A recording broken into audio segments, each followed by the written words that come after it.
Thank you all for coming, and our apologies for starting a few minutes late, but we could not be more pleased to have you here tonight for this incredibly important discussion that I think took on a different tone over the past 48 hours.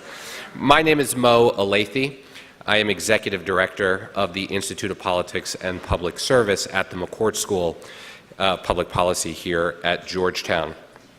And we could not be more thrilled to be one of the co-sponsors of tonight's event.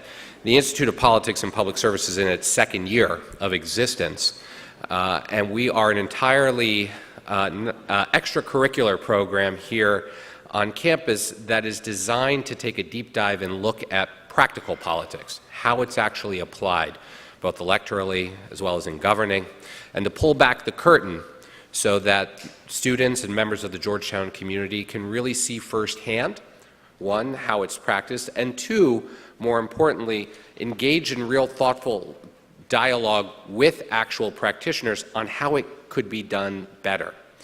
I can't think of a more important time for that conversation than at this point in our nation's history. Tonight's conversation, taking place just 2 days after what is probably the most shocking election of our lifetimes, is a timely one. And it's going to focus on what happened, why it happened, what it means moving forward. I spent 20 years in politics before coming back to Georgetown as a campaign operative. And I've never seen anything like this. Everything I thought I knew about politics, everything I thought I knew about elections, having worked on elections at every level of government, having won quite a few, having lost quite a few, was just thrown out the window. Every paradigm we thought existed was thrown out the window. We just had an election that was not about left versus right. It was about something else. Typical breakdowns of the electorate shifted. States that certain parties thought were in play or were safe were suddenly in play. There was a fundamental realignment of our entire political system. And it's worth taking some time to explore why.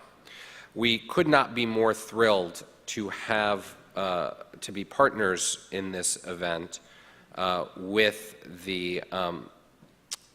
John Carr and the Initiative on Catholic Social Thought here at Georgetown. The initiative has played a major contribution to the Georgetown community and beyond in fostering a real dialogue on how Catholic social thought influences so many areas of our work in our day-to-day lives, and really looking at civil discussion and how we can have some of these important conversations in a better way than too many people here in Washington do it. The reach of the initiative goes far beyond the Georgetown campus. It has cut across political, religious, ideological lines. And in just 3 years, it's become an important part of the Georgetown life. John, you guys are about a year ahead of us, and we're constantly watching what you're doing so we can see how quickly we can try to catch up. This is going to be a fascinating conversation with a fascinating panel of experts. We hope that you'll be engaged in the conversation. And so with that, I'm going to introduce John. John Carr is the founder and the director of the Initiative on Catholic Social Thought and Public Life here at Georgetown. He's Washington correspondent of America magazine and is a longtime leader at the intersection of faith and public life here in Washington. For more than 2 decades, he served as director of the U.S. Catholic Bishop's Department of Justice, Peace, and Human Development. Before that, he served as Cardinal Hickey's Secretary of Social Concerns in the Archdiocese of Washington and as legislative coordinator for the Archdiocese of St. Paul in Minneapolis. Outside the Catholic Church, John served as executive director of the White House Conference on Families and is director of the National Committee for Full Employment, a civil rights, labor, religious coalition led by Coretta Scott King. He retired from the Conference of Bishops in 2012 to accept a residential fellowship on religion and politics at the Institute of Politics at Harvard, which I do not begrudge you or take personally. We're glad that we're part of the Georgetown family now together. A graduate of the University of St. Thomas in Minnesota, he lives just outside Washington, D.C., one of the smartest guys I've ever had the pleasure to partner with, such a big friend to the Institute of Politics and Public Service and to the entire Georgetown community. John, thank you very much for allowing us to be a part of this, and I'll hand it over to you. I want to thank Mo for those kind words and for this partnership. Us newbies got to stick together. They're 2 years old, we're 3 years old.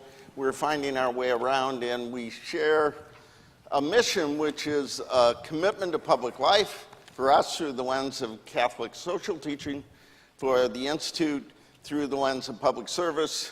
They are great allies, great partners, and great friends. I want to welcome everybody. It's an incredible turnout. Ordinarily, when we do, how many here, this is the first initiative dialogue you've been a part of? Well, welcome. When we do these things, we ordinarily try and come up with some really clever name. The Francis Factor, or It's the Economy Synod, or Faith, Anger, and Trust. And we didn't know what was going to happen, so we came up with a very pedantic title, which is What Happened, Why, and What Does It Mean? And there couldn't be a better title, because we need to know. What the hell happened? Why? And what does it mean? We have a terrific panel to do that. Our handle is at GUCST Public Life, and you can join the conversation through #FaithVote. I am not going to document the predictions of all the panelists here, but I will tell you I have reported this right. I was one of the few people who said Hillary Clinton would win the popular vote narrowly, and that Donald Trump would win an electoral college victory and win the presidency. And you may say, where will I see that? And the answer is in America Magazine next week. In the Washington front column. For the initiative, there are really two elections that have counted. This one, which was a great surprise, but there was another surprising election 4 years ago when a Jesuit from Argentina was elected Pope Francis. And for that, the only exit poll was a puff of white smoke. And it was hard to interpret, but that did not keep us from trying. This election, there's a lot of stuff to talk about, a lot to analyze, and we have a great team to do it. But I don't know what was more improbable than Donald Trump becoming president of the United States, or an old Jesuit from Argentina picking the name Francis and speaking before the U.S. Congress. Both seem highly improbable to me. This is not another political panel. You can get that. All these people are on TV, and you can read them. We try and look at this through the lens of Catholic social thought, in some ways through the message of Pope Francis. And the most important thing, I think, as we begin this is to remind ourselves what that tradition is about. It is about the human person. It is about life and dignity. It is about the poor and the vulnerable. It is about protecting the planet and the poorest people on the planet. It is about solidarity and subsidiarity. And so, but most of all, it's about the human. And so as we talk tonight about data, about trends, about who did what, to whom, what it means, let's remember that tonight there is a dreamer who wonders whether she'll be in school a year from now. There's an expectant mother who wonders whether she'll have health care for her and her baby. Yes, there are workers in the Rust Belt who wonder whether their voices will be heard. And there are Muslims in my daughter's school up in urban Baltimore who wonder if America is still their home in the same way it was. There are poor people, people who are poor, who wonder when their voices are going to be heard in a campaign which did not focus on their issues. The exit polls show us a lot, but they do not show us the lives that are at risk, the dignity that is at risk. So we're going to try and look at this through the lens of faith, through the lens of Catholic social teaching, and as Pope Francis would say, in some ways from the bottom up. And we have a tremendous panel. And what I'm going to do, I'm going to ask each of them the same basic question about a different part of politics. The question is, very simply, what happened, why, and what does it mean? And I'm going to ask Bob about Trump. No one covered Trump better. I'm going to ask Mike about the Republican Party. I'm going to ask EJ about the Democratic Party, and I'm going to ask Elizabeth about faith in the election. So let's begin with Bob. Bob is from Bucks County, Pennsylvania. He is ecumenical in his work and journalism. There are not many people who put together the National Review and the Washington Post, the Wall Street Journal, and MSNBC. It's true. He is ecumenical in his academic commitments. He's here at the invitation of Georgetown. He's a graduate of Notre Dame, and he serves on the board of trustees of Notre Dame. And so if things get a little slow, I'm going to ask you, what the hell happened to the football team?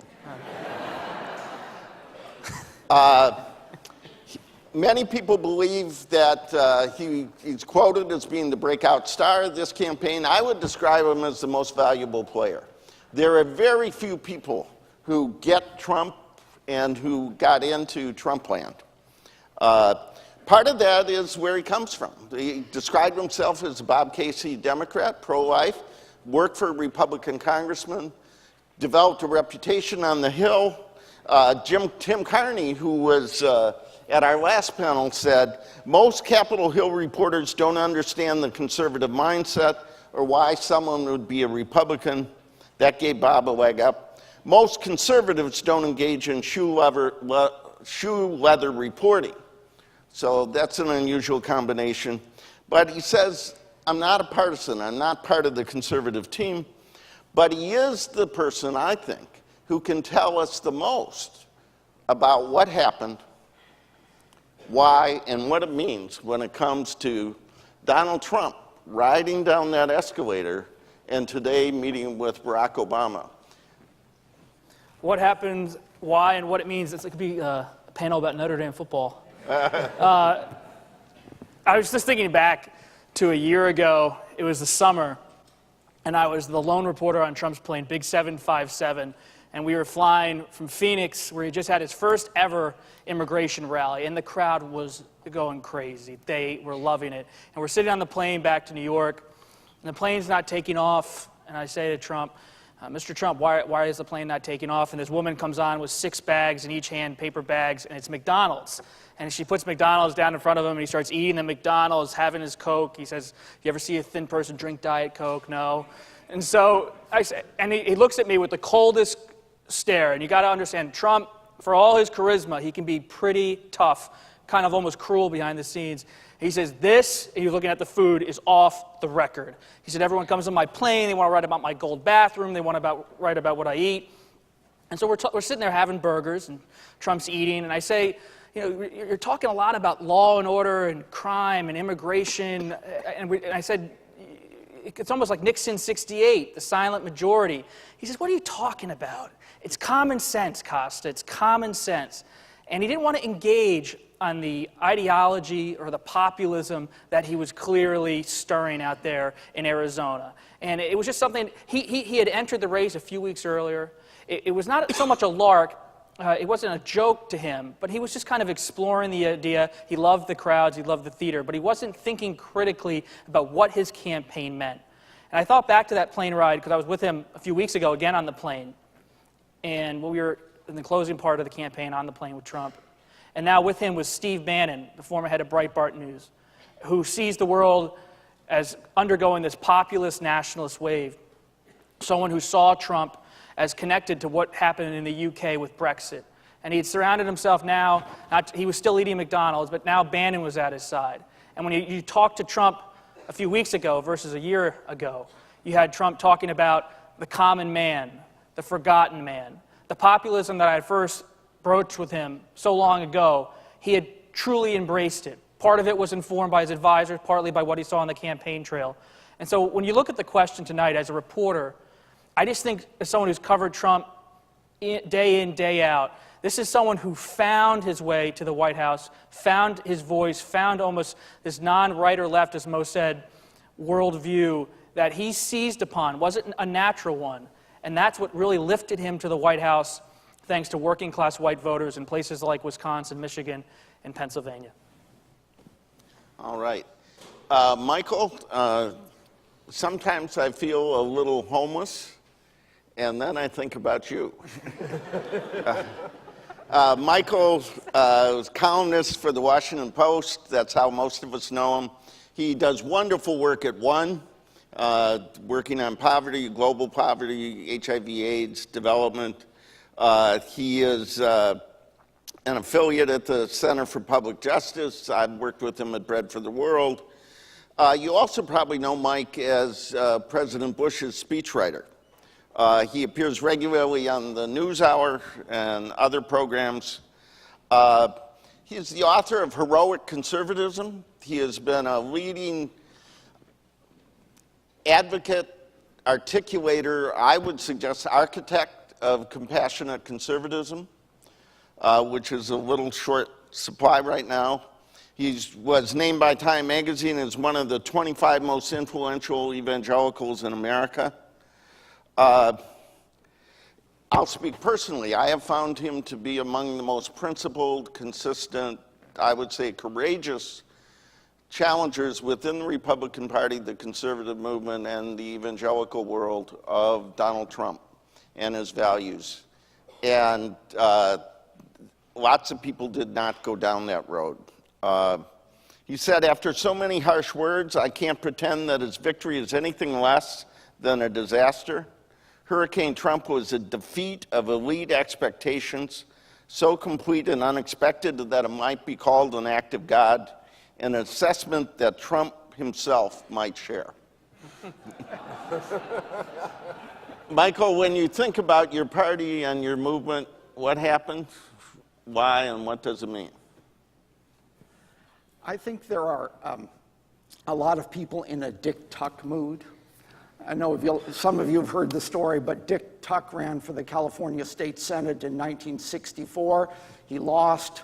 He had to make a concession speech, got up to the podium, and said, "The people have spoken, the bastards."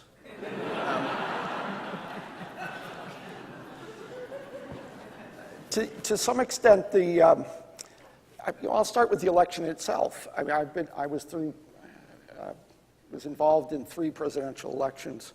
This one was not a mystery.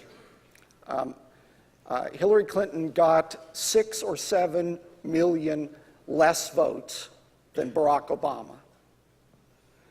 And Donald Trump got 1 or 2 million less votes than Romney. The Democratic coalition did not show up on Election Day for Hillary Clinton, and that was the main problem here. There are a lot of questions about why this gap, that maybe we can get into later. Clearly there are problems of candidate quality, and anti-establishment ethos that made her a profile, really the wrong profile, a policy context in which you were seeing problems with Obamacare right before the election. And it was, so all of those nuts and bolts, I think, added to this in addition to the actions of the FBI, which were inexplicable. All that, I guess, is the mechanics. But the big picture, if I'm going to say Republicans have to speak into, the first lesson that I've drawn is humility. And the second lesson is humility. The fact of the matter is that there's an elite world that was entirely disconnected from what was going on in the country. A world of polling and punditry and politics that was really not in touch with the America that doesn't read the New Yorker. And that America has been sending out signals about a backlash to globalization and a feeling that they have not shared in the benefits of the modern economy, that there are places and groups in which live in recession in good times and bad in America. They never get the kind of growth, income growth that other parts of the population do. I think that there was a backlash, a more disturbing backlash against multiculturalism. We're a nation which right after World War II where 8 out of every 10 Americans could call themselves a white Christian. And that number, according to Pew last year, was under 50% for the first time. And that was disorienting. That is a disorienting change for many Americans who don't see America as the America they grew up with. That's how they describe it. And I think we're also seeing the decentralization of the media, where there are no gatekeepers, but also no fact checkers. And we've seen the dramatic role of conspiracy in this thinking, in this election, in the rise of Donald Trump, and in the conduct of his campaign, that I think will have a long-term effect. And the result is pretty dangerous for our public life. It's been a hostile takeover of the Republican Party by a populist movement. And it's turned a lot of our conflicts in America, not into conflicts of ideology, but increasingly into conflicts of class that are deeply destructive to the fabric of the country. We're used to seeing that in Europe or other places and not in the United States. And speaking across class divides is very, very difficult because of the condescension and the resentment involved in those relationships. So I think these are the general reasons why. You know EJ as a Washington Post columnist. You probably see him on MSNBC. You probably listen to him on NPR. You've heard he's a senior fellow at the Brookings Institution, but we know him because he's a professor here at Georgetown, and a terrific professor. He began his career at the New York Times. He covered lots of important places, the most important by far, the Vatican. EJ has written a series of terrific books that probably ought to be reprinted, as a series. Why Americans Hate Politics. Sold Out, Reclaiming Faith in Politics After the Religious Right. Our Divided Political Heart. Why the Right Went Wrong.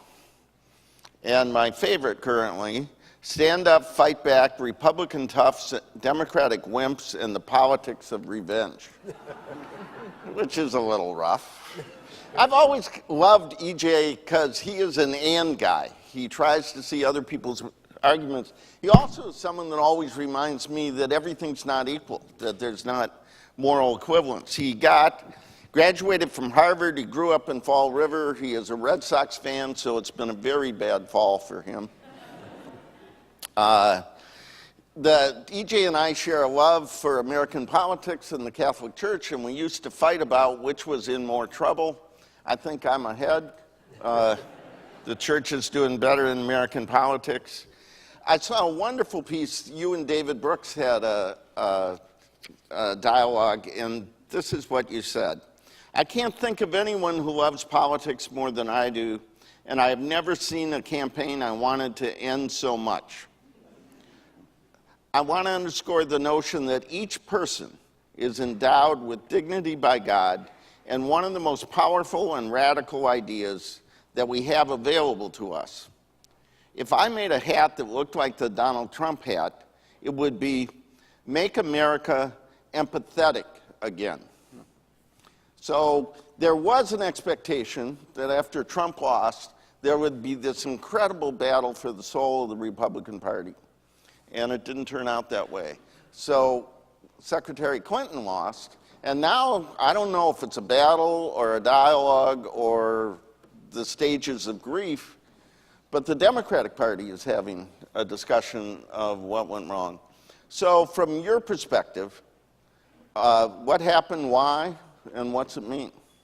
Well, thank you very much. It's a real honor to be here. I think John's initiative and Moe's Institute are the best things that have happened to Georgetown since Patrick Ewing. And so these are great institutions here, and they have risen very quickly to become two of the most important places at Georgetown.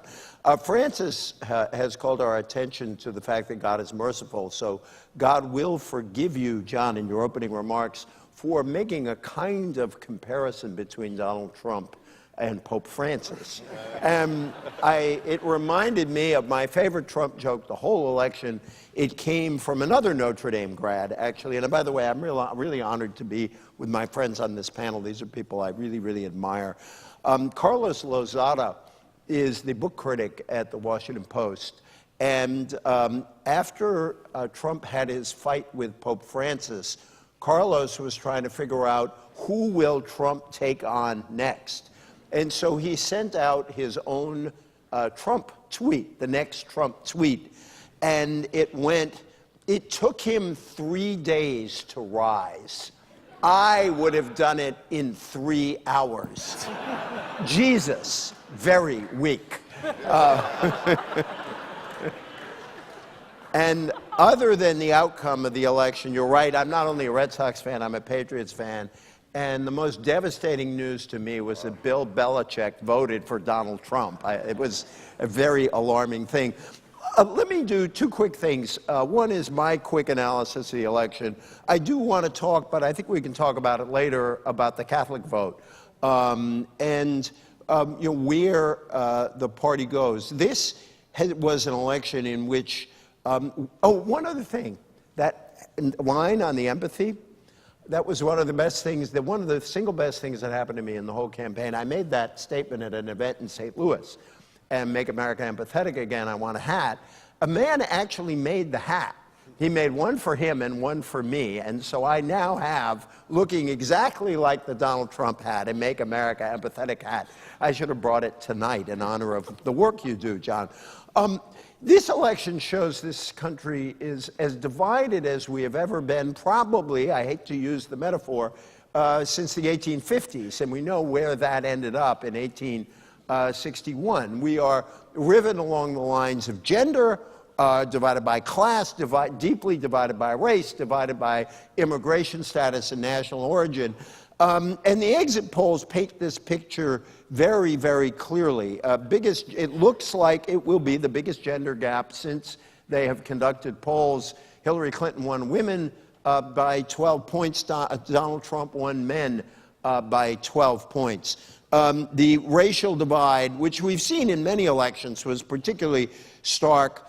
Trump won white voters by 21 points. Clinton won African Americans by 80, Hispanics by 36, Asian Americans by Hispanic Americans by 36, Asian Americans by 36. The class split was actually somewhat less profound, but still very present. That Donald Trump won. Well, let's put it the other way around. Hillary Clinton only won 28% of white non-college graduates. So Hillary Clinton, running on the party of FDR, only won this share of the working class vote. On the other hand, it is very important to see how some of these things interact. For example, the Trump did far better among upscale voters if they were men than many expected. White male college graduates actually voted 54-39 for Trump. And whether you think of that as sexism or as people voting for tax cuts or as loyal Republicans, this is a pretty substantial margin in a group that Hillary Clinton had hoped to gain ground in. And then the flip side, the last bit of data I'm going to show is for working class women, class trump gender. This to me was a really quite shocking number. White non-college graduating women, 62 to 34 for Donald Trump. So there were really powerful class elements. Now, what are the lessons in general for politics and for the Democratic Party? On the Republican side, Sean Trendy, a very smart, moderately conservative, I guess there was politics writer for Real Clear Politics, talked after 2012 about the missing white vote. And there was a theory, he theorized that it might be possible for a Republican candidate to win with a larger share of a larger white vote. And that appears, I think that's a one-time only thing that Donald Trump took advantage of, because I think that strategy will run out of voters in about 4 years, given the number of Americans who will be Latino or African American or Asian. But this time, there was, it appears, a boost in turnout. And by the way, on the turnout numbers, Mike, I think we're missing several million votes. We still don't quite know what the turnout is going to be, which is why, by the way, Hillary Clinton's margin could go. Henry Olsen, a very smart voting analyst, thinks it could go to 1.5 million to 2 million in the popular vote, which means we will once again debate the Electoral College and do nothing about it. This worked this one time, and an analysis in Pennsylvania, for example, showed that Hillary Clinton met Obama's margin in Philadelphia. He exceeded his margin in the Philadelphia suburbs from 4 years ago, but there were about 300,000 more white voters in the rest of the state to help produce that victory for Donald Trump. Democrats have talked very hopefully about what you might call the emerging America majority. It's basically African Americans, Latinos, Asian Americans, young people who are more liberal and more diverse, these are overlapping groups, and whites who live in metropolitan areas. And the Obama campaign was supposed to show that that can work. I think the Emerging America coalition still works in the long run, but what people forgot is to make that work, you need a decent share of the working class vote. That Barack Obama managed to carry Wisconsin and Michigan and Pennsylvania and also Ohio, because in those states he managed about 40 to 45% of the white working class vote. And so I think that I do not, as you all know, welcome this election result in any way. It's alarming to me about so many things about our country. It's alarming to me because of what it says about the divisions in our country, and that a candidate who said what Trump said about Latinos and about immigrants and about Muslims could get elected president, and women could get elected president of our country. But I think we are reminded that the white working class cannot be forgotten about. And that I have heard in the last few days a lot of Bobby Kennedy talk, that the Democratic Party needs now what it has always needed, which is a strategy, a set of policies, and a set of candidates who can bring together significant parts of the white working class with African Americans and now our growing Latino population. I think in principle that's very possible, because a lot of the things that ail the white working class voter in Reading, Pennsylvania also ail the African American in Philadelphia, and it's the costs of deindustrialization. And it shouldn't have taken Trump to remind us of how much pain there was out in the country. Unfortunately, we had to go through this experience to get there, and my hope is that we do something constructive with it. Our last dialogue was on working class communities and families being left behind, and how both parties have failed them, and in many ways how the church has failed them. Our final panelist is Elizabeth Diaz, who is the Time correspondent covering faith and politics. She has done a remarkable job covering that intersection. during this campaign and before. She did the cover story on Times Person of the Year, Pope Francis. She did a wonderful story called After Trayvon, a cover story on race relations. For the students here, there's great hope. She began her career as an intern at Time magazine. She grew up in Phoenix, Germany and Canada. She's a graduate of Wheaton College. I think that makes two. Two Wheaton College. A plurality of Wheaton grads on this panel.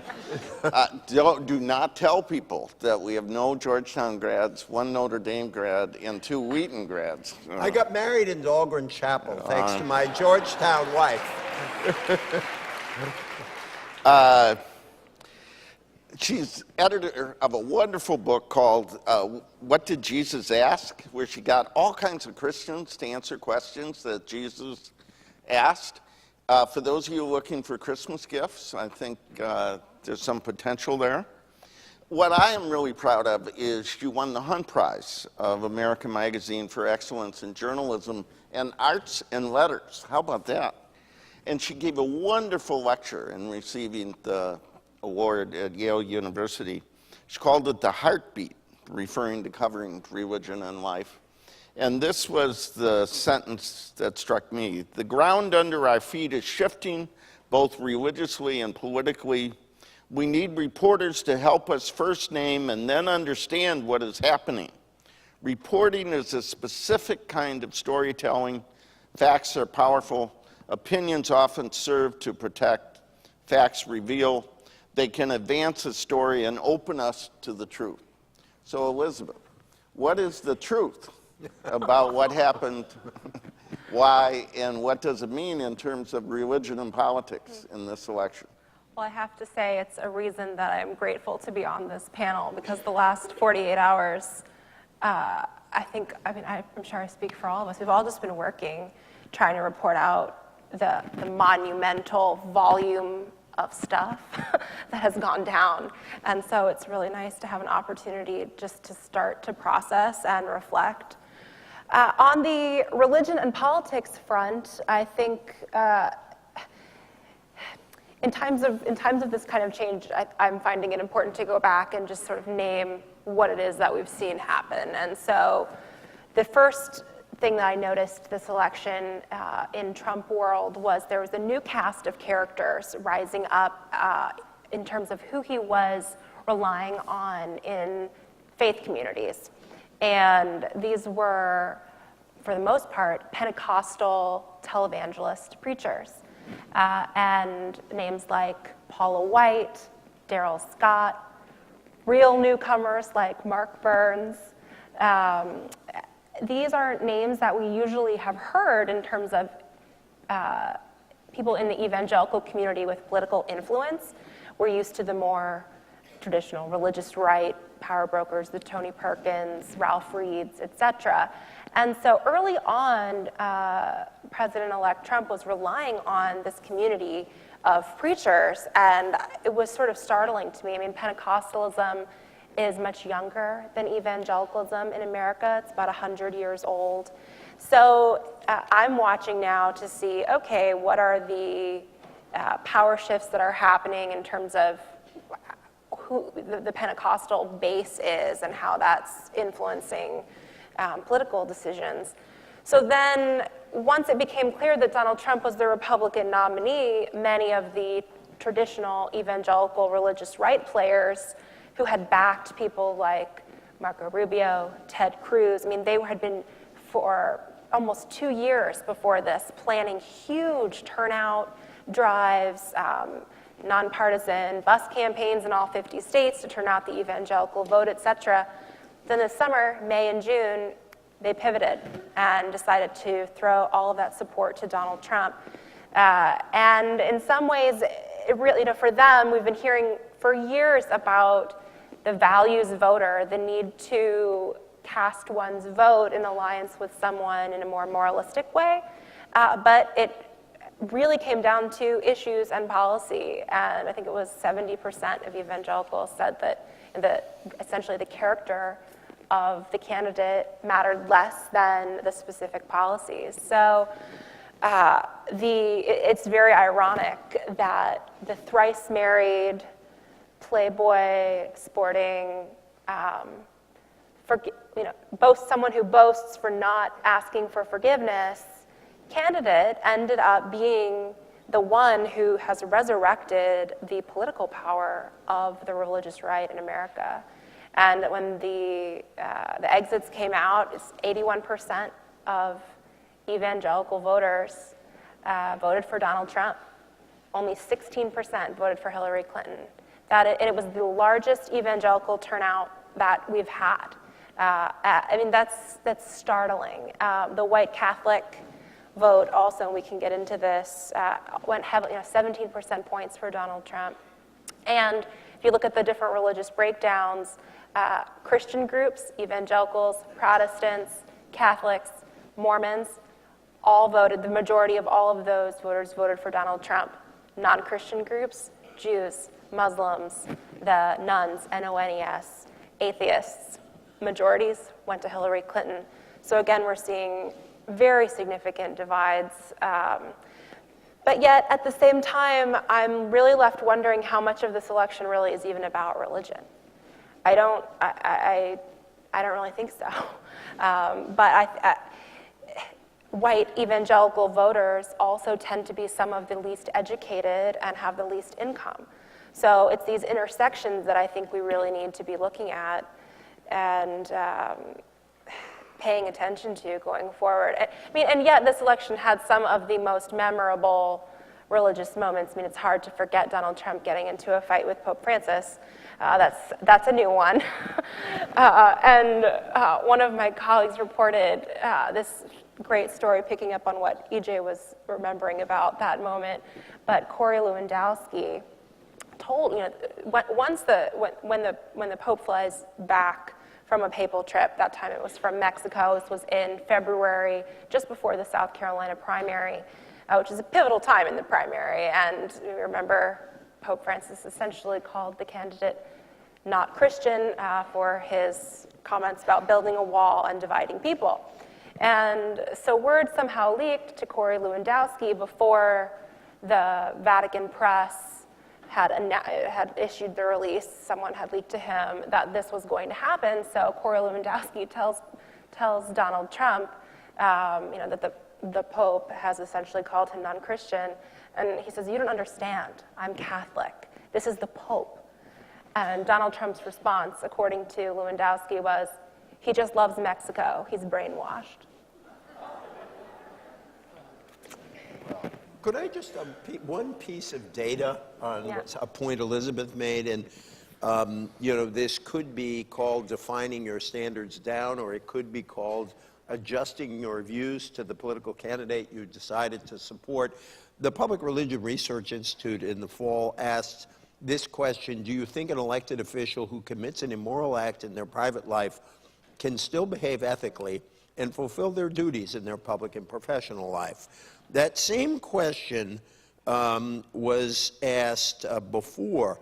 In 2011, only 30% of evangelicals said yes to that question.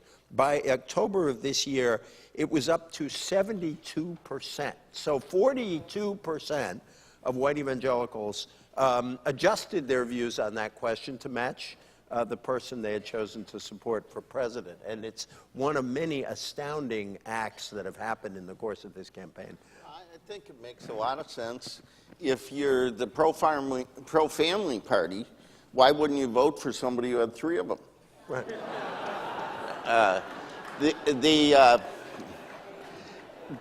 We've been talking about what the Republican Party didn't do, what the Democratic Party didn't do, and what faith may not have had an impact. You covered the guy who did do and won and handled the Republican Party, took over, according to Michael, defeated the Democratic Party, and maybe the most secular president we've had in a very long time. You watched that. How did he do that? It's a compelling story. I spent a few months almost living in Iowa back in late 2015, early 2016, and I would encounter evangelical Christian voters, and they would be listening to Senator Cruz, he would say everything they wanted to hear. They'd listen to Dr. Ben Carson, the same. He would be point by point, quoting the Bible, saying what they wanted to hear. When Trump was clashing with the popes, Catholics, many of them cringed. How could he clash with the Pope, Pope Francis? It's crazy. Yet many of them still voted for Donald Trump. When I go back to notebook after notebook, the reason why, based on my reporting, not so much data, just on reporting, is that so many religious voters, especially evangelical Christians, and I've spoken to Franklin Graham and others about this, they feel like outsiders in America, outsiders within their own country because of their faith. They also see the state as a threat to them and their church, whether it's their nonprofit status, whether it's to their values. So if you feel like an outsider, and the government itself, the state, federally, locally, is a threat, do you want someone who then panders to you? Maybe you do, maybe that's what you want to hear. But so many of them voted for Donald Trump, not because of what he believes, but what he represents, which is disruption. Disruption to the threat and the state, disruption to the culture they think is too fast changing. I mean, Trump, at the same time, Trump's rising on populism and immigration, we have same-sex marriage changing in this country. We have a media and a Hollywood culture that are more to the left. And so Trump, again and again, I meet evangelicals, especially evangelical voters, and they say, he's the hammer to crack that. He is the disruptor. I'll forgive him for everything else as long as I can somehow disrupt what's in front of me. Michael, do you want to comment? Yeah, no, I strongly agree with that. When Richard John Newhouse wrote about the initial rise of the religious right in the 70s and 80s, he called it a defensive offensive. Evangelicals felt with regulation of schools and eventually then with Roe v. Wade, although they came a little later than that, they were reacting to the perceived aggressions of modernity. That's how they viewed it, that they were being attacked, they were under assault, and they reacted in that way. I think we're seeing something that's actually very similar, where because of controversies that surrounded Obamacare and contraceptive coverage, because of fears about religious liberty issues that as it relates to religious institutions, not just churches, but colleges and charities, they think that there's a liberal elite that is not committed to this principled pluralism, and there are some in that category. And I do think that a lot of evangelicals are taking their political identity, their cues, from class and background and not from theology. They're not taking their cues from anything they hear in the pulpit. We're actually preaching on social justice or the nature of politics is pretty rare in evangelical churches. They're getting their orientation, their information from Fox and Drudge and Rush Limbaugh and others in that culture. I do have to add that Democrats did very little to court them in this election. I mean, there really was you didn't see anything like the outreach that Barack Obama, for example, had in 2008 to evangelicals. If you talk to evangelicals, they remember the Democratic National Convention, where there was one speaker, the head of NARAL, that talked about aborting her first child and got cheers and applause at the Democratic Convention. I mean, that is a problem for evangelicals, the way they see a kind of hostility. I also think, though, that Donald Trump had an apocalyptic language. We're on the verge of destruction. Our country will never be the same. That's very similar to the discourse that evangelicals have about cultural change in our time, an apocalyptic discourse.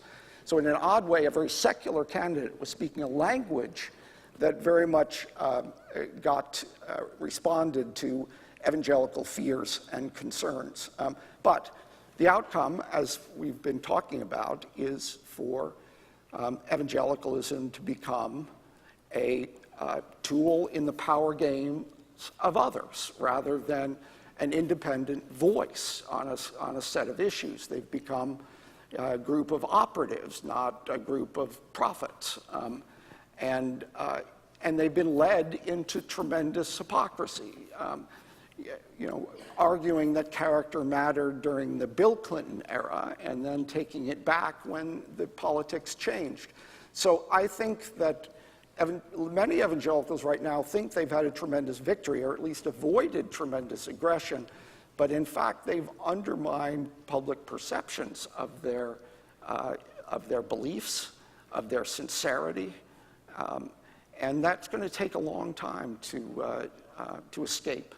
Can I build on that? Or Elizabeth, you go first. And then because I want Two brief comments, and then I'm going to ask another question. Well, I've been thinking about this idea of, what did the Democrats not do? And I've heard this too, they did not do the same kind of religious outreach. They did not make an effort. And, John, you brought up Pope Francis, and part of the problem, I think, no matter what, is that people and groups of people have become, as you said, political tools and commodities for political expediency.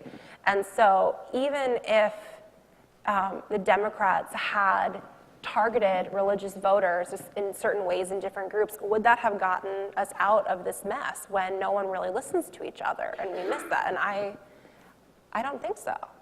I think it points to there's this bigger problem at stake about just how people view one another as humans and what they mean in a political process. Yeah, a quick comment on that. Yeah, no, I broadly agree with what's been said, and I want to maybe be a little sharper about religious people in this election.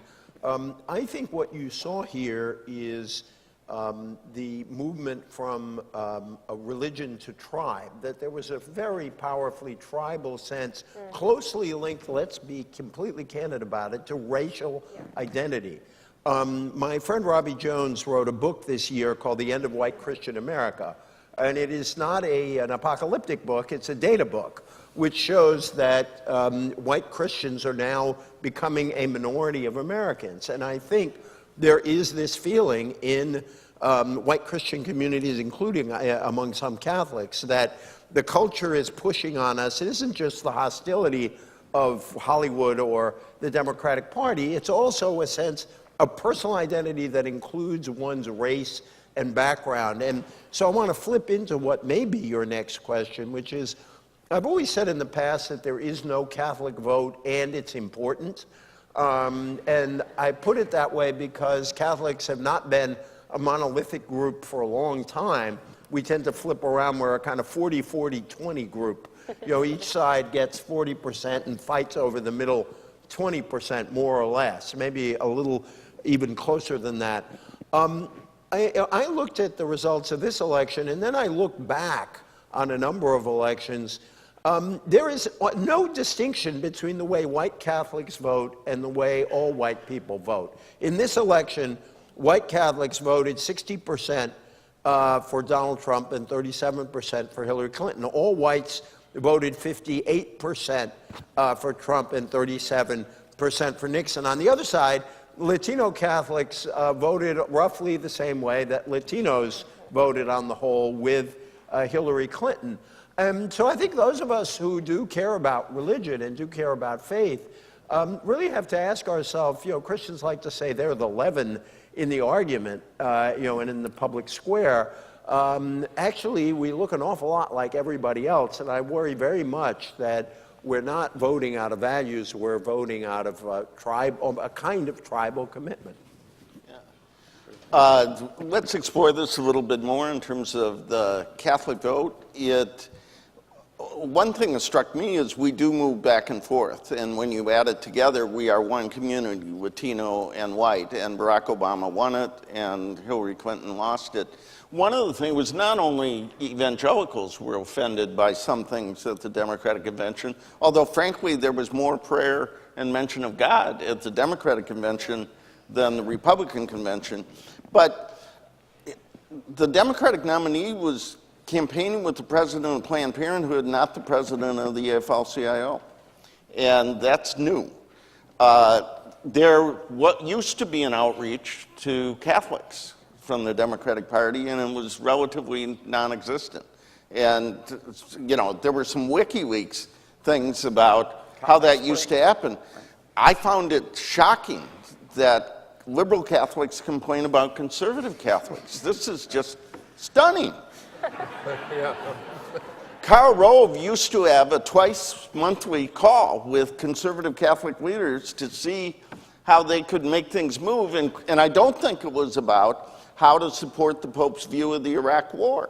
So this has been going on a while, but I think the question of what kind of leaven we are is really at the heart of the work of the initiative.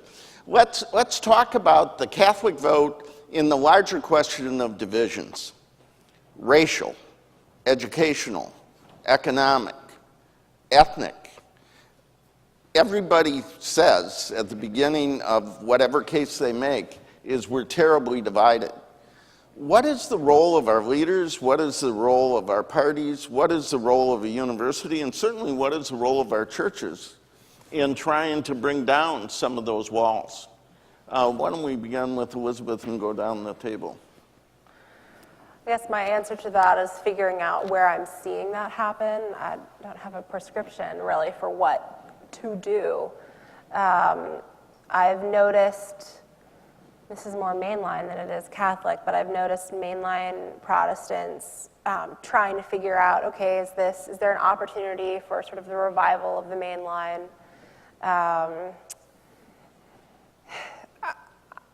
I wish I had a better answer for you. I'm not really sure. I mean, we as a country, we've gone from like euphoria about Pope Francis's visit and members of Congress crying, being the happiest they've ever been, to the complete opposite type of national mood. I mean, we're very fickle, and there's not a lot of patience. EJ? Well, I think we are actually on the ground modeling within the church the same divisions. I had an interesting experience this fall where in consecutive Sundays I went to 2 different parishes in my neighborhood. I kind of float around 3 parishes that are near me.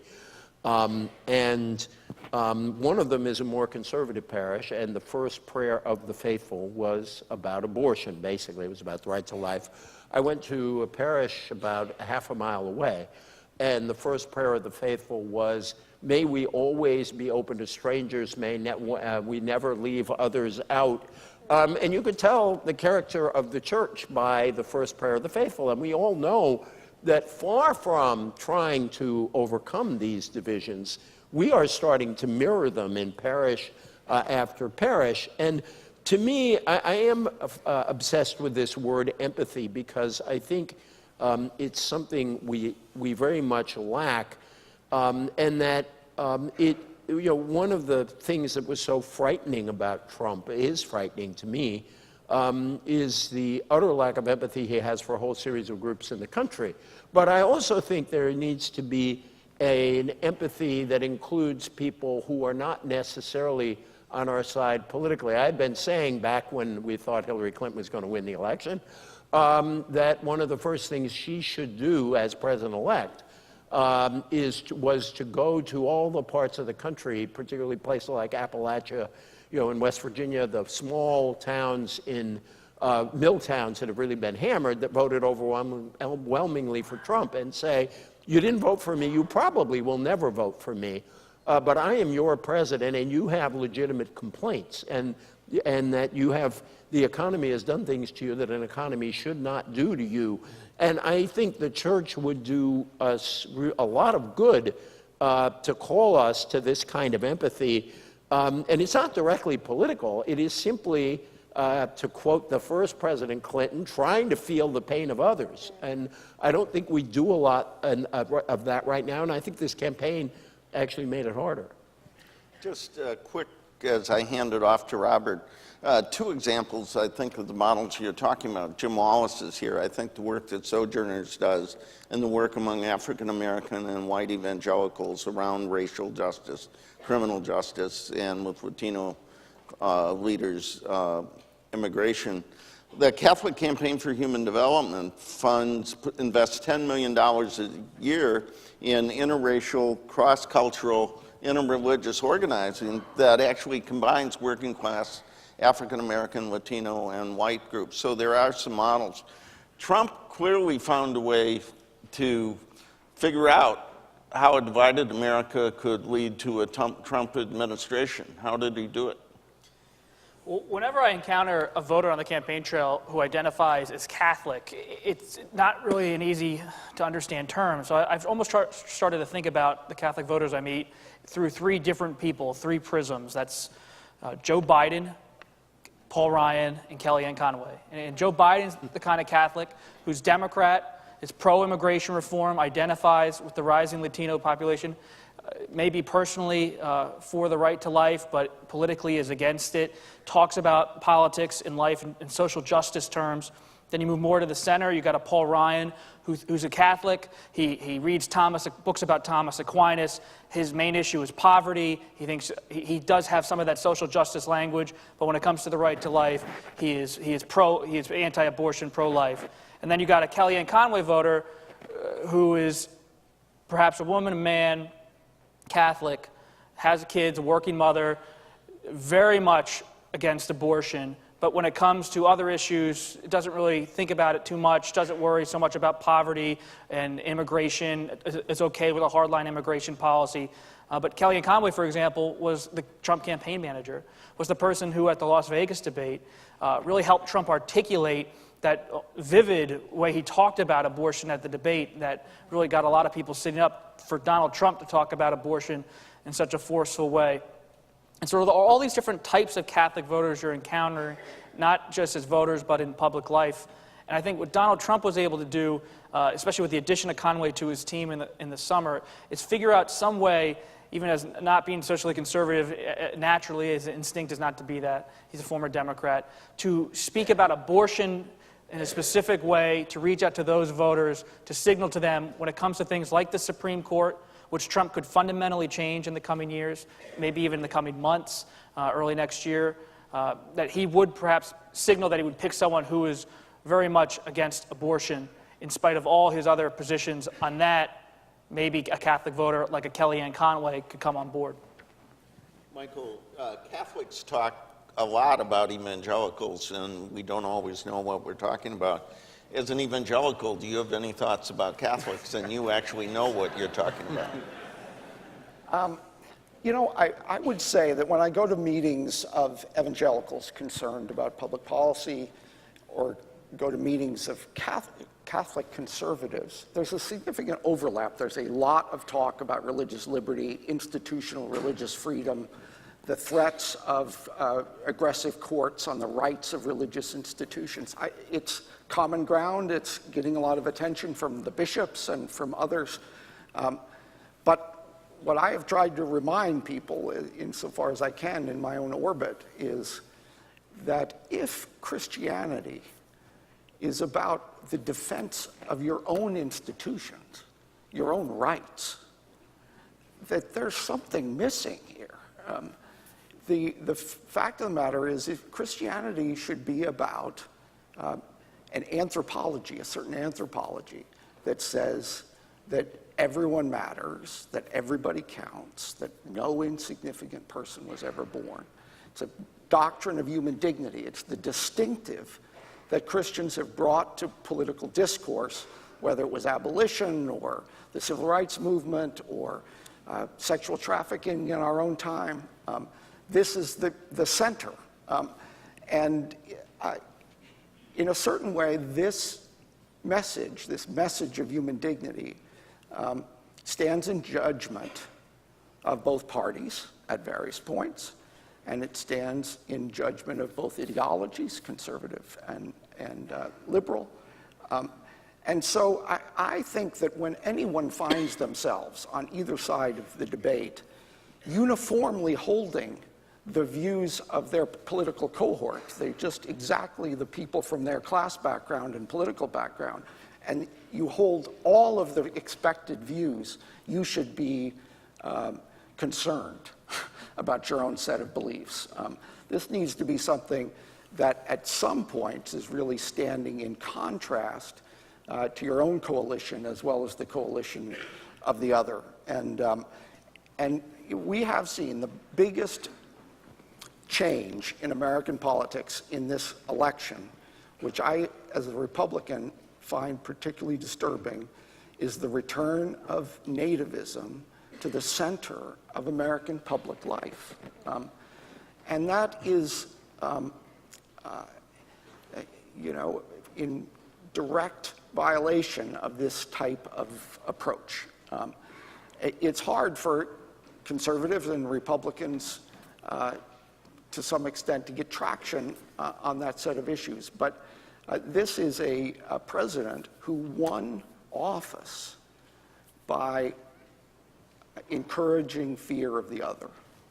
And I'm going to invite people to join us through #FaithVote, and I'd like to invite people to want to ask a question to go to the microphone in the middle of the thing. And as we make the transition, I would just, as somebody who worked for the Bishops' Conference and admires their work, I think one of the tests for us is going to be whether in this new environment we're going to stand up for the rights of immigrants and refugees as clearly, as visibly and strongly as we stood up for the rights of the Little Sisters of the Poor. And there's credibility depends on it, but in this case, lives depend on it. Could I say something on that? And I want to salute what Mike said. My way of formulating it, which is maybe a very Catholic way, is the church's job is to make everybody feel guilty about something in politics. But I just want to underscore your point on the bishops, because just before I came over here, I read a piece by Father Tom Rees, who many of you know, in the National Catholic Reporter. Oh, is he here? Father Tom. It was a great piece, because what he was talking about is the priorities of the next bishops' meeting, and the priorities of the conference, evangelization, family and marriage, human life and dignity, vocations and ongoing formation, and religious freedom. This is a very narrow and quite conservative agenda, and Father Tom quoted Archbishop Tobin, now Cardinal Designate Tobin, who said, while I couldn't find any real problem with the 5 priorities, I thought that they were quite closely a restatement of the priorities that this body has adopted in the past. And, excuse me, and I was concerned that the newness that Pope Francis is bringing to the Church Universal would not be respected in the priorities. And Father Tom just suggested his own, which simply quoted Pope Francis: a poor church for the poor, the church as a field hospital, a church of mercy and compassion, and so on. And I think that this is something that our bishops need to ask themselves, and I'm very glad that Archbishop Tobin registered that critique with Father Tom. Well, you'll be even more glad to know that it's now Cardinal Tobin. I know, that's what I said. Yeah, soon to be. He's got to be invested. While folks are lining up, a quick word: what does all this mean for immigration and poverty?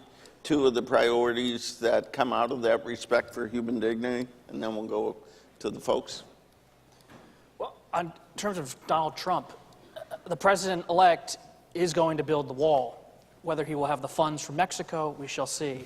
But the idea that Trump is going to abandon the wall, I find doubtful.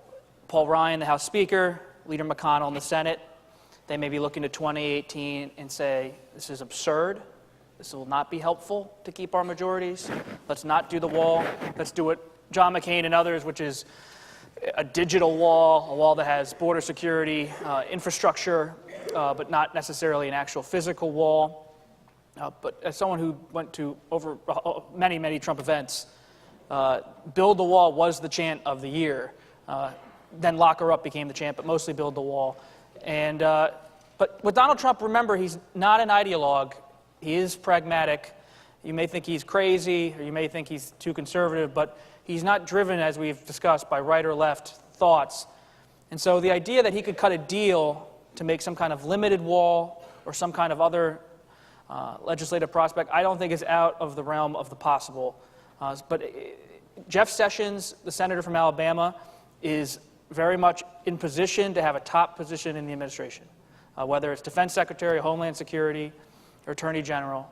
Stephen Miller, who has written some of the most hardline speeches on immigration this country's seen in a long time, is Trump's chief domestic policy advisor and his voice as a speechwriter.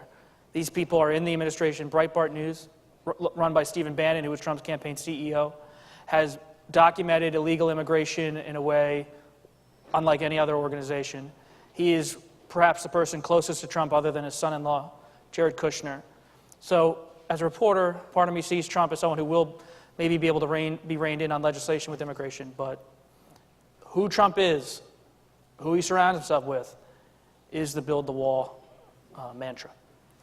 Yeah, I would only add to that the immigration debate is in real trouble in the Republican coalition. There's very little pushback, principled pushback, very little call for comprehensive reform.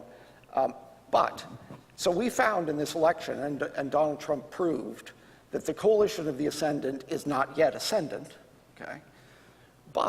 Or still ascending. Right. But there is no doubt that in 20 years, a white turnout strategy for the Republican Party will be literally impossible. There'll be no way to do it. That number of white voters is what it was 70, I think, this time. It's down 2 points. It was down 2 points the election before that, down 2 points the election before that, has been for several elections, 2 points every single time, kind of drip, drip of a changing America. And eventually, Republicans need to confront this. But unfortunately, they found that a 70% white electorate under these circumstances could still elect a Republican. Just real quick note on that. Just on policy, the thing that people forget is Trump always talks about illegal immigration, and that's true. But the most important thing to pay attention to on policy is the limitation of legal immigration. That is what Jeff Sessions has spent his career on, and that is the vision many people in Trump's inner circle have. If you can stop legal immigration, not just illegal immigration, then that's the way you keep the coalition.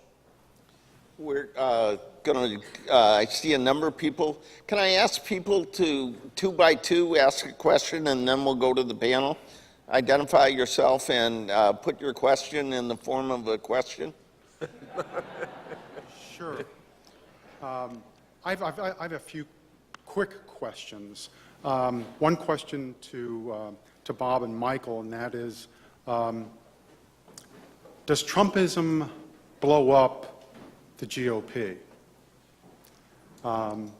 2 quick questions to EJ, and that is, where does the Democratic Party go from here? And who's the titular head of the Democratic Party at this point? And why didn't Hillary Clinton campaign in Wisconsin? A lot of people asking that question. I asked for 2 by 2. That was 5. 4. Could the next person ask one question? Yes, I'll identify myself. I'm Don Daniel, an emeritus professor here, and a Hillary voter. But even as I was voting for Hillary, I was saying to myself, she is the weakest of the Democratic candidates. She represents everything that the white working class voters don't want.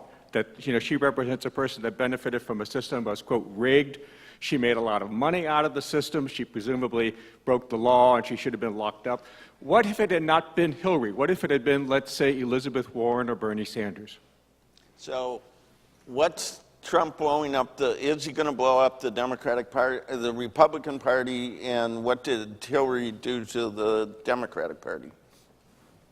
Quickly on the GOP, if Trump had been defeated, I think you would have seen a severely fractured Republican Party.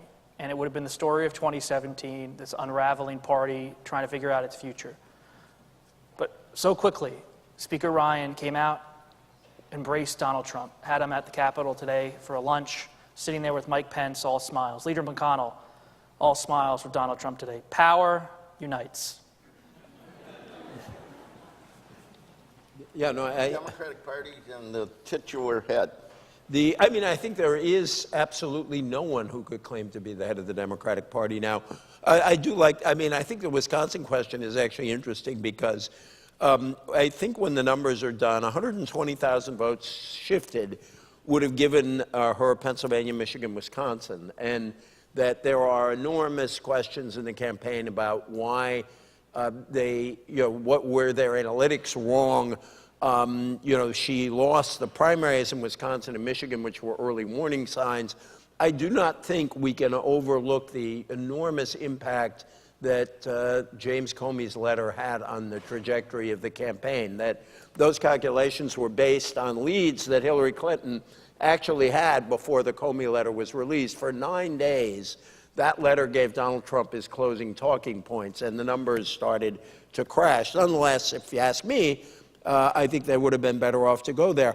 I think the Democrats, the debate I'm worried about, and the debate I hope they have, real briefly, the debate I worry about is, should we move left, Bernie Sanders, Elizabeth Warren, and that's the way to go, or, well, no, we have to worry about the cultural losses. We got to win back some of these white working class voters, and doesn't that suggest some cultural moderation in order to win them back? That's a debate I hope they don't have, because I think, A, it's a divisive debate, and B, it doesn't get at the kind of melding that they need to do. On the one hand, I do think the Democratic Party and every progressive and social democratic party in the world really needs a better answer than policy folks have come up with for the circumstances of people stuck in this transition and losing out. And I hope there is a great debate about that and how to go about that. And I do believe that on cultural questions, there are ways in which, as I think Michael has been very eloquent about, you can celebrate the white working class and the traditions of people who are white working class without rejecting newcomers, without dividing the country by race. And so the debate I want them to have is, how do you pull these groups back together who voted enough together to allow Barack Obama to win 2 elections, and voted enough together to allow Bill Clinton to win 2 elections. Well, and back to the Robert Kennedy Yeah, conversation. yeah. Okay, 2 more. Hello, my name is Ian Philbrick. I'm a senior at Georgetown. Thanks to you all for being here. So Donald Trump took potshots at a bunch of things in the election. We talked about some of the groups and types of people that he insulted. One other victim were liberal democratic principles that seem to underlie any liberal democracy. So whether that's appeals to authoritarians abroad, or threatening to lock up his opponent, threatening sort of a peaceful transition of power, or just calling for curtailments on a free press. Curious, part one is, how likely is he to be able to deliver on some of those promises, or carry on some of those threads of illiberal democracy now that he is the president? And what should those of us who are concerned about somebody who, at least in his rhetoric, doesn't share liberal democratic principles, doesn't seem to understand them or value them, what is something that we can do as citizens? Is it sort of at the education level, or is it somewhere else to reinforce those principles that I think this election has shown are actually much more fragile than we might have assumed they were? Okay, next in line, you could... My name is Cassidy. I'm a junior in the college at Georgetown. I just wanted to ask what the panel thought about the effect of the media on the outcome of this campaign, including sort of your take on the quality of the journalism that was done, and what impact, if any, the increasing siloization of news with social media, and how that just affected what happened on Tuesday. Elizabeth, you want to? This might be, is this working now? Okay. Yeah.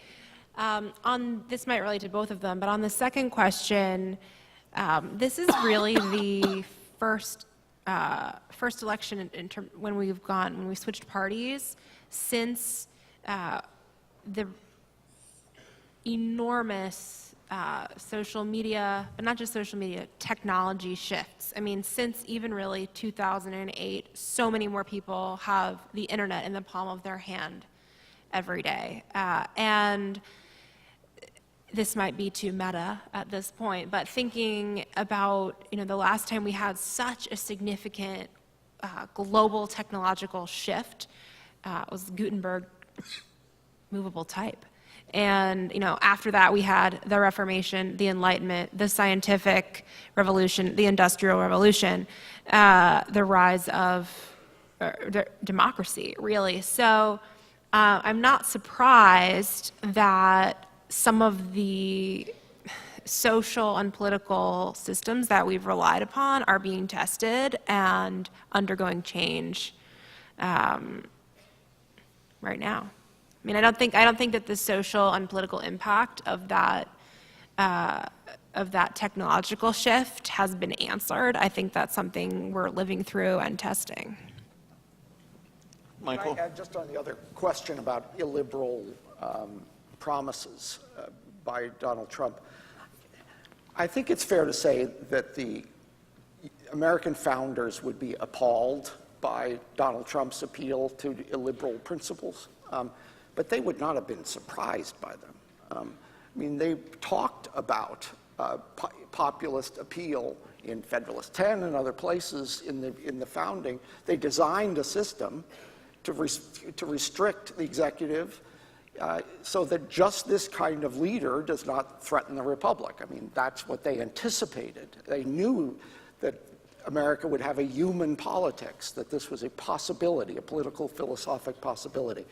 We do not have, in my view, weak institutions. We have strong judiciary, we have strong legislative branch, we have state governments, we have an advocacy community that's the strongest in the world. And so I don't think that America is Weimar Germany, which had very weak institutions that crumbled at the touch. America has a strong system and is likely to survive Donald Trump as it has survived others. Can I just report anything something else? that just popped up on my phone that's relevant to this question? It's a Washington Post story where the lead is Russian government officials conferred with members of Donald Trump's campaign team. A senior Russian diplomat said Thursday a disclosure that could reopen scrutiny of the Kremlin's role in the president-elect's bitter race against Hillary Clinton. And I'm sure Hillary Clinton is writing a note right now to the Washington Post saying, why didn't you write that story about 4 days ago? But I just want to say 2 quick things. One, I think this is a time when democracy is under threat like we haven't seen in a long time. And when you look at Putin, Erdogan, Orban in Europe, when you look at the rise of far-right parties in Europe that are gaining some real strength, I find some of what Trump has said petrifying. And while I agree that we have very strong institutions, we have been lucky in the leaders we've had who haven't really pushed them to the edge. Even during the Civil War, Lincoln got criticism for some of the things he did, but we had we had free elections. There was an enormous amount of criticism, and so I think that's very disturbing. And I won't go, except for the Washington Post, which did an absolutely brilliant job on this campaign. But actually, I think we did do a pretty good job.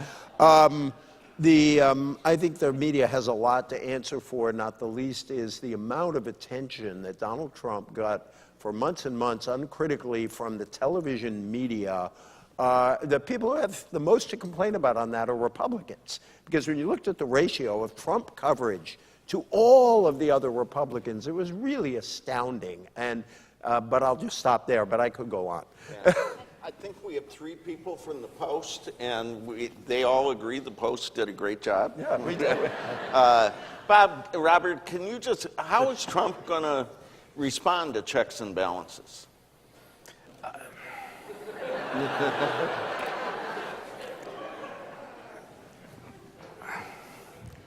How is Notre Dame doing?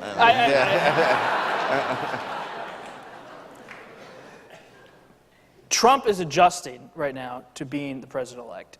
He was in Trump Tower yesterday. Very rare for him not to tweet or to have no public appearances. Sat up in Trump Tower, was in his apartment, met with his advisors. He and Chris Christie, the New Jersey governor, had been running this transition project for Trump for months. Trump hated it, wanted to get rid of it. He's superstitious, and he thinks the idea of preparing with the transition team was stupid, and he wanted to end the transition program. Christie kept going, because it's kind of the way things are run. You're supposed to build this transition team. So Trump now is just really, in the last 48 hours, just starting to think through this. It's not that he didn't want to be president. I always thought he wanted to be president. This idea that this was for Trump TV or something, I thought was always wrong. And the other thing that I think there's a misguided perception about Trump, I spent a lot of time with the man, and he's often referred to in a childlike way. He's some child, he's immature. You can be assured that Donald Trump is no child. This is very much an adult, very much not so much depth when it comes to intellectual materials, doesn't always read books, but do not think there's someone who is easily pushed or rolled or not street smart. He is the operator of operators I've ever seen behind the scenes, with people who hate him, people who love him. The only person who even compares to him as a reporter is President Clinton, Bill Clinton. And I think Trump's almost at another level in how his interpersonal communications. So checks and balances, he doesn't have a guiding ideology, he doesn't have a guiding thought about the government, but he surrounds himself with people who detest the state, Steve Bannon in particular. So I think he's going to work with Congress, but there's not a deep well of respect for congressional leadership or these institutions to rein him in. He really believes he is a populist voice. I remember I was with Bannon in Ohio, in Canton, standing backstage reporting on Trump. When Bannon first saw Trump speak, never saw Trump actually at a rally, and Bannon said to me, "Andrew Jackson." And I think that's what we can kind of expect from Donald Trump, someone who really believes he is speaking for the people, who has, as I said, found this populism. And checks and balances with the power of social media, the destabilized national press, I think he's going to try to really push in an aggressive way. And remember, he's not a child. He is someone who has a strategy, even if he doesn't have an ideology. And I think he's going to roll fast next year with legislation. It's a little after 8. We got a late start, so we're going to go about another 5 minutes. There are a bunch of people in line. Could I ask you to share your question or comment quickly and ask the panel to respond to them in their final remarks? I apologize. There's a lot to talk about, but we've been at it a while. We'll try and do this in the next 5 to 7 minutes. So if you could give us a short version of your question, we'll ask the panel to respond to all of the questions in their final comments. Hello, I'm Dominic. I'm a senior in the college. One of the things that Trump ran on was opposition to globalism, and I think that's an area where perhaps he aligns with Catholic social teaching, which I take to be implied by the principle of subsidiarity, and we see it in G.K. Chesterton, Hilaire Belloc, and other developers of Catholic social teaching. So what do you think the prospects are of advancing Catholic social teaching under a Trump administration, particularly the opposition to globalism? Okay. Sorry, next. Hello, my name is Francois. I'm a junior in the SFS. How do Catholic voters who voted for Trump accommodate with the desire for more religious freedom and the very aggressive campaign Trump had towards Muslim? And another quick question is, France, the UK, Spain, Austria, Germany, is centre-left politics dead? Okay. Next. Sure. Hello. First off, thank you very much. It's been, as President-elect Trump would say, a fantastic panel. My name's John Budurazzi. I'm also on the faculty of McCourt. And the following excerpt appeared in our church bulletin. I'm in the Arlington Diocese, and the bishop placed it in there. It was also, I understand from people I spoke to in other parts of the country, they saw similar excerpts. So this is from the U.S. Conference of Catholic Bishops. A Catholic cannot vote for a candidate who favors a policy promoting an intrinsically evil act such as abortion, assisted suicide, redefining marriage. You can see where it's going. In such cases, a Catholic would be guilty of formal cooperation with grave evil. Can you address maybe the appeal of Trump to observant Catholics and the role of the bishops? Thank you. John, I want you to talk about that. Hi, my name is Anna. I am a senior in the college, and I'm also a Catholic woman. And my question is really about, we've been having sort of a national conversation about sexism, and I'm sort of wondering where you see the role of women in the Catholic Church, especially given Pope Francis's recent comments, and also the role of women in leadership in our country going forward. Okay. Hi, my name is Naz, and I'm a junior here at Georgetown. It hasn't even been 48 hours since Trump became our president-elect, and in those 48 hours, my friend's house has gotten egged. One of my friends was almost pushed off of train tracks. I don't think if Trump realizes how much of a racist he is and how much racism he's brought out of the country. So I wanted to know if you know whether or not Trump has any plans on actually healing what he's done to this country, and whether or not he has any plans on just bringing together the races and just bridging the gaps that he's made during this past election. So. Thank you for sharing that powerful testimony. Hi, my name's Sabrina. I'm a freshman at Georgetown, and mine's fairly similar to a previous question. I was wondering if the fact that Hillary Clinton was a woman helped or hurt her overall in this election. Hi, my name is Abhinav Gupta. I'm a senior in the SFS. Just a very quick question. So if you look at the breakdown of the votes, 29% of the Latinos voted for Trump versus 27% for Romney. And in the African American community, 9% voted for Trump and 8% for Romney. So is this a proof that the social rhetoric, or rather everything that the liberal media or everybody predicted to be going against Trump, there was something which was much more deeper that we did not see? It's a remarkable set of questions, and I apologize that we don't have more time to address them. For the person who asked about what the bishops taught and said, I'll meet you afterwards. It's something I know something about. It's a lot more complicated than that. And I don't know what was in your church bulletin. I would say as an observer, I frankly saw much less clerical activism around single-issue voting in this election than in past elections. But there were exceptions to that.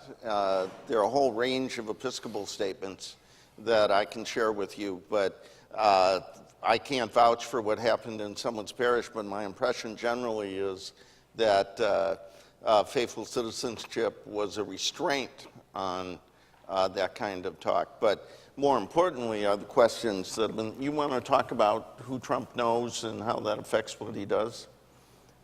To the gentleman who talked about traditions being shattered and all this, as a writer for the Washington Post, almost every story I write seems to have the phrase, the norms are shattered, the traditions are shattered, and that's true. Donald Trump has done that in a lot of ways. But my biggest takeaway from this election and looking ahead is I spent the last 10 days of the campaign traveling to Wisconsin, Milwaukee, the suburbs, rural areas of Wisconsin. And I took a 350-mile drive from Aliquippa, Pennsylvania, in western Pennsylvania, to a prosperous suburb north of Philadelphia. And the people I met who were for Trump feel unprotected in this country. Unprotected by, as one of the other people mentioned, the global economy, and they feel like they want to protect something. And Trump identified with them on so many levels. He doesn't want to cut Social Security or Medicare. When they talk about their children in places like western Pennsylvania, which their intensity for Trump was enormous. Places like rural Wisconsin, where it was enormous for Trump. Flipping blue states, Michigan, enormous. They went to college. They were told by what they said is an elite culture to go to college, get a 4-year degree. It hasn't paid off. Their children are struggling. They don't have many savings. They're not going to be able to retire. And they feel like there's really nothing for them. Their towns are full of carcasses of buildings where there used to be molten metal, gone. Everyone, if you're not working in the information economy, you're working in the service economy. Limited opportunity, addiction, and they're seen as the villains in their eyes because they're white. This is a toxic brew. It went for Trump. It's still there. I'm not even sure if Trump's going to be able to speak to it or heal any kind of wound in this country. But this divide between those who feel protected in the global economy versus those who feel totally vulnerable is so visceral and so real. I urge you all to take your own drives and just think about it, because I don't have any answer, but I've certainly seen it. Elizabeth, do you want to take your pick? Yeah, this is a very short answer to the question about Trump's opposition to globalism and what impact that will have on the Catholic Church's advancing of global teaching. The Catholic Church has been around for 2,000 years, and it's going to keep going. Like, I have a hard time imagining that the Vatican is going to shift in response to a Trump presidency. There's a reason there's very rarely breaking news in religion, so. Just very quickly, first, I'm going to answer the bishop's question. I think a lot of bishops act as if Pope Francis isn't there. And I think that what you got out of a lot of bishops was utter silence on a candidate who attacked women, Muslims, Latinos, immigrants in general. And I agree with John that there was less intervention than I've seen in other elections. That's true. I'm not sure that is as good a thing as it might have been, which is to say, if they wanted to talk about abortion, they also had to talk about all this other stuff. And I think that there ought to be a reckoning here over time in the church. Clinton being a woman hurt her. I think that in the end, there's no other way to look at it. She mobilized some women. There were older women who supported her. But I think that when you look at some of the male voting patterns, I don't think there's any doubt about that. And I think that some of the attacks on her were eased or enabled, had kind of gendered, to use the academic term, gendered subtext. And it's ironic because Robert is right when he talks about all the people out there in towns that have been flattened by globalization feeling unprotected. And it's really tragic that I think tragic is the right word, that the candidate who made them feel that they would be protected is the candidate who now makes so many other groups of Americans feel so vulnerable. And I was in Louisville, and a woman told me the story about her son. They were Indian, he was dark, was asked in school, are you Muslim, by another kid? And he said, no, I'm Hindu. And then he got invited to a birthday party. And she said, I think if he had said he was Muslim, he wouldn't have gotten invited to that birthday party. And she felt that there was an enabling of that kind of prejudice going on in the country. And that's where the church could really intervene and help us in the next 4 years to fight that. Michael?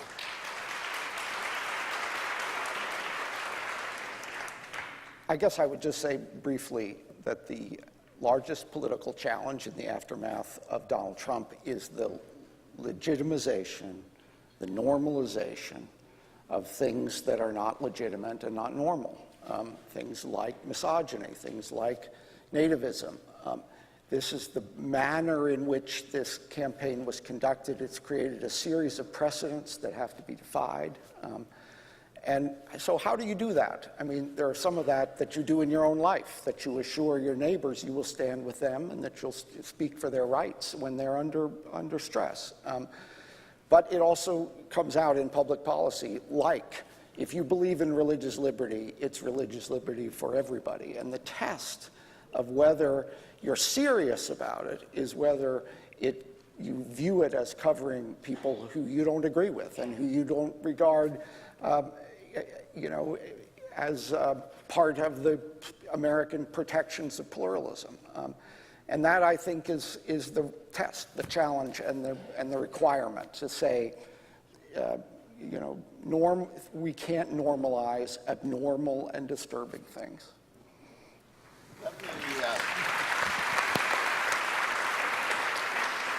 A couple previews of coming attractions. Our colleagues at the Initiative on Labor and the Working Poor are having a session on Rerum Novarum, worker justice in the church and on campus, a chance to talk about the issues that have been a big part of this discussion.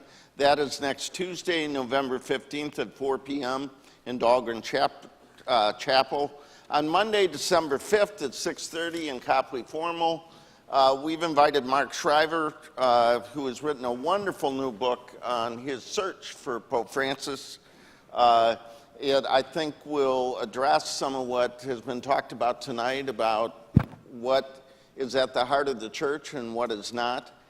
I would like to thank all those who made this possible, our colleagues at the Institute of Politics and Public Service, the initiative staff, especially Angela Miller-McGraw and Kevin Sullivan, and our not interns, our workers and fellows, and the campus facilities staff that make all this possible, who never get recognized. As you walk out, you might thank them. And join me in thanking this wonderful panel for